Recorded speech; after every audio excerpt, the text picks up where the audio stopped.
Bem, queridos, aqui Professor Madruga para falar contigo 5 técnicas que podem ser aplicadas em qualquer prova visando melhores resultados. Então vem comigo!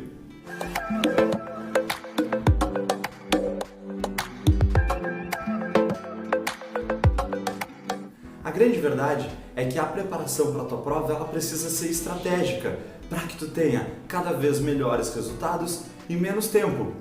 Sem uma estratégia, um planejamento, tu até pode atingir resultados.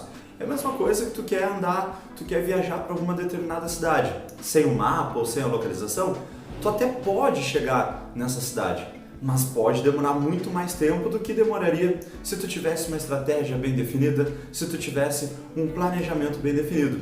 Para isso eu separei 5 técnicas de estudo que qualquer aluno pode fazer no seu dia a dia, seja para um concurso, seja para um vestibular ou para uma prova da escola ou da faculdade. Essas técnicas são técnicas que eu vi meus alunos se preparando nesses 10 anos a partir dessas técnicas e todas elas tendo um excelente resultado. A primeira técnica e a técnica mais simples dessas é a técnica dos mapas mentais. Essa é uma técnica que eu mesmo utilizo na preparação de vídeos, na preparação de aulas, quando eu vou estudar para algum concurso, enfim, eu mesmo utilizo a técnica dos mapas mentais. Inclusive, coloca aí, editor, uma imagem, uma foto de um mapa mental meu, né? Onde tu pode ver, no centro tu tem ali técnicas de estudos, né? E aí tu vai ver que eu vou puxando algumas linhas a partir daí, eu vou puxando alguns balões a partir daí. Então tu tem técnicas de estudo, mapa mental, gravação de áudio, simulação, enfim, aquilo que eu vou falar nessa aula, e a partir dessas bolinhas eu vou criando outras que eu preciso falar, né? Então ali, ó, no mapa mental, eu anotei ali também que esse mapa mental, ele é simples, ele incentiva a criatividade e a produtividade. Eu vou colocando palavras-chave dentro desse mapa mental. Ele é extremamente simples, pode ser usado para qualquer tipo de prova, né? Ele estimula a criatividade porque também te dá uma visão mais ampla de um determinado conteúdo, então a gente consegue ter uma visão um pouco mais sistêmica. Então, no dia a dia, o uso do mapa mental, ele é bastante útil. Eu lembro quando eu estudava no cursinho, por exemplo, eles falavam muito para eu pegar os livros ou os resumos e grifar esses livros e resumo. A grande verdade é que isso gera pouco resultado, gera poucas sinapses que trazem depois esses resultados. Fora o problema que muitos de vocês podem ter, assim como eu tinha, de acabar grifando praticamente todo o livro, né, sem ter realmente o que grifar, né? Então o mapa mental ele te obriga a achar os pontos-chave de um determinado texto ou de um determinado conteúdo. O mapa mental ele ajuda bastante, portanto. Eu costumo sempre dizer para os meus alunos, a técnica número 2, eu sempre falo para os meus alunos, dividir para conquistar, ou dividir esse conteúdo para melhor compreender. Tu tem um conteúdo muito grande, tu tem direito penal para estudar, tu tem um conteúdo muito grande, tu tem toda uma matemática, uma geometria espacial para estudar. Para facilitar isso, tu deve dividir esse conteúdo e aí entra o planejamento, dividir ele em aulas, dividir ele em ciclos e em semanas, né? Para que aquele desafio que parecia ser praticamente impossível possa ser algo mais viável. Então, dividir para conquistar é a técnica 2, né? A segunda técnica, dividir realmente o conteúdo para te conseguir compreender melhor, né? Um terceiro, dentro desse dividir para conquistar, eu costumo dizer que funciona muito a técnica dos ciclos. O que são essas técnicas dos ciclos? Ao invés de tu dividir simplesmente por dia, tu divide por ciclos. Então eu separo 2 horas para trabalhar a geometria espacial 1, mais 2 horas para outro conteúdo de geometria, mais 2 horas para um conteúdo de genética. Então, quando eu terminar esse ciclo, eu parto para o próximo ciclo. Isso te libera de um estresse que tu tem que terminar aquele conteúdo naquela tarde, ou naquela noite, ou naquele dia, naquela semana. Porque tu vai terminar os ciclos. Os ciclos, então, eles te retiram essa obrigação dos dias, né?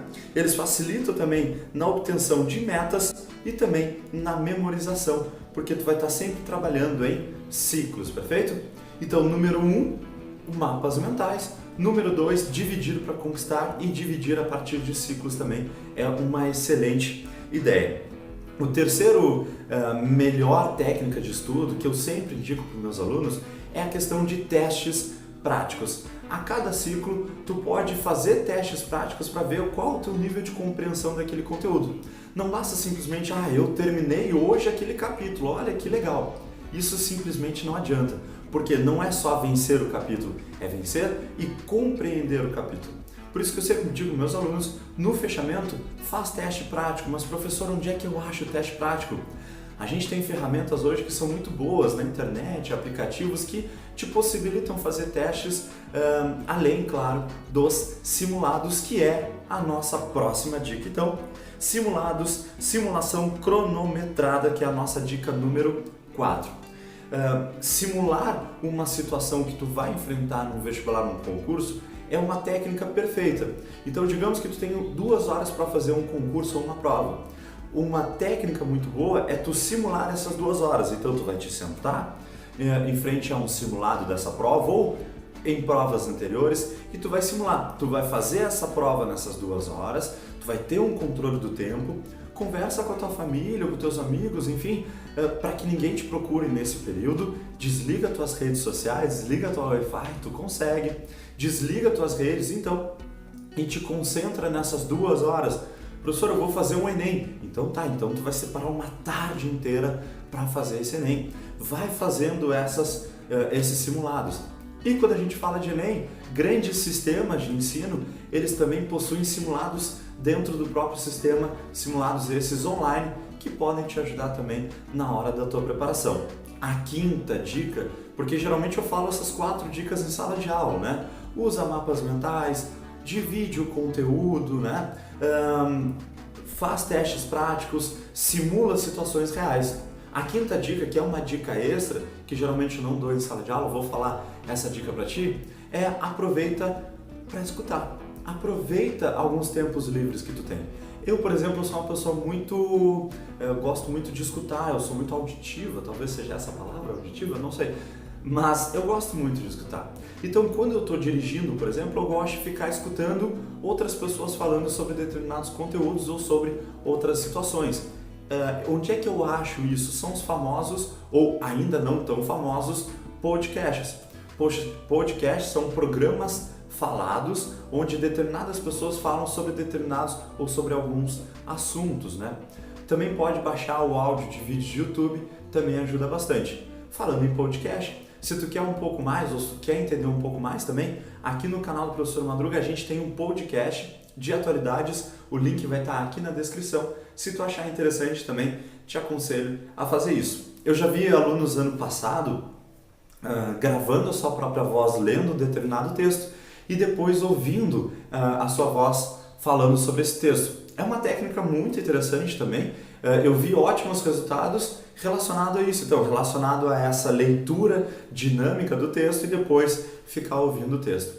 Com certeza, qualquer técnica pode vir muito para te ajudar, se ela encaixar no teu perfil. Certo? Querido, se esse conteúdo fez sentido para ti, te inscreve aqui no canal. Vou colocar aqui, te inscreve aqui no canal. Tem o sininho aí também, coloca o sininho que vai ajudar bastante o nosso canal. Meus queridos, um abraço e até a próxima. Valeu!